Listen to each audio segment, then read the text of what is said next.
I won't go too much in depth on the features of the Garmin unit itself, except for a few of them that I haven't really seen. It's a pretty cool unit. There's really a lot you can do with it, and you can research more about that online. However, I will talk a little bit about the voices here. It has several different voices that you can choose. You can choose between male and female, American, British, Australian, and stuff like that. It even has like Chinese, French, different voices like that. One thing to note though is not all voices will speak the actual street names. Only the ones that say TTS after it on the voice list will speak the actual names. So for instance, if I choose American English without the TTS after it, it'll just say, turn right in however many feet or whatever like that. It won't actually speak the street name.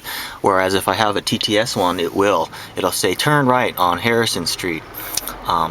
So let me show you an example of how it sounds. I'm on American English now with the TTS one called Jill. So I go back to my map. Okay. And then I can press this bottom to see what my next step is going to be, and it'll speak it. This bottom right area here. In 200 feet, turn right on Harrison Street.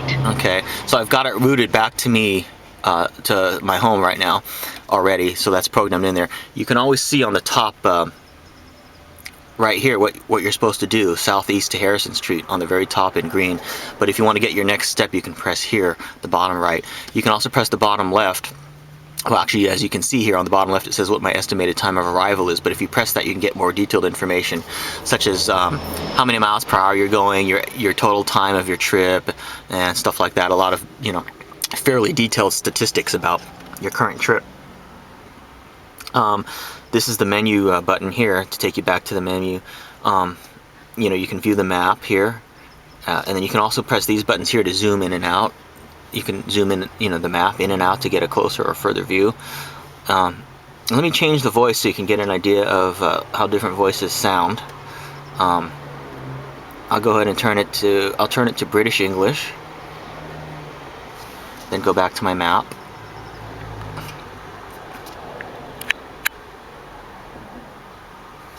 And then I'll make it so you can hear that.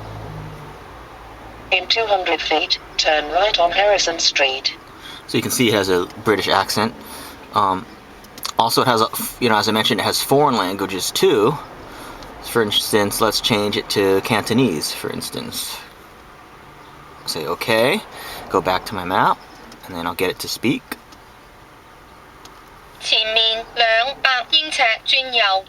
Okay, so of course that one doesn't speak the language because it doesn't have the TTS on it. It speaks the language, it doesn't speak the street name. Sorry. Let's try one more. Let's try, say, French. There's French. It even has French Canadian.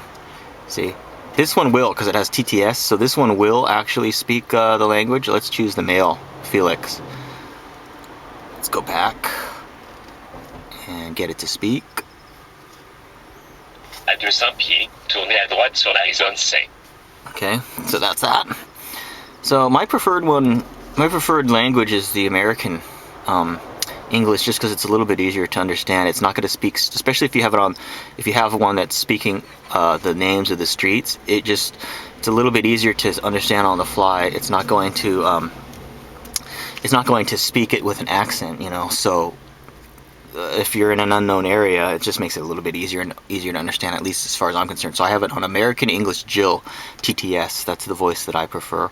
So I've put it to that, and now I'm going to go back to my map, play that again so you can hear it. In 200 feet, turn right on Harrison Street. Okay, so that's my next step here. Also, it's an Mp3 player, so I press this right here.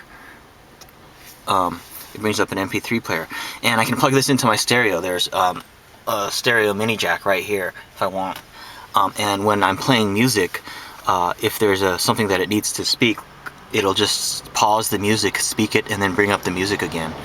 So that's pretty nice. I don't use it that often. I don't plug it into my stereo that often because it's a little bit of a hassle to have to deal with the extra plug. I do have the plug, as part of my stereo, but in general, it's just a little bit of a hassle. You have to have an extra wire hanging out down here and stuff like that. So I don't, do that much. But You know, it works fairly well. So here's the MP3 player.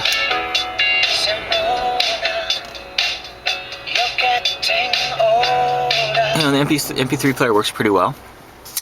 It has a whole bunch of other features too. I can't really go into all of them here since this review is starting to get pretty long already. But you know, it has a whole bunch of stuff here. You can search by address, food and lodging. You know, when you go into food and lodging, there's a whole bunch of stuff here. You fuel, you know, shopping, entertainment, parking, banks and ATMs, attraction, recreation, hospitals, auto services. There's a whole lot of stuff that you can do. And with this thing, you can type in a name.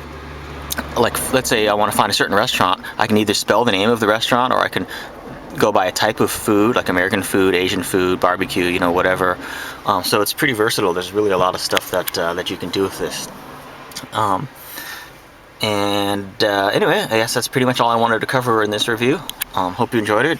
Feel free to leave any comments or questions. And this is Tristan out. Take care.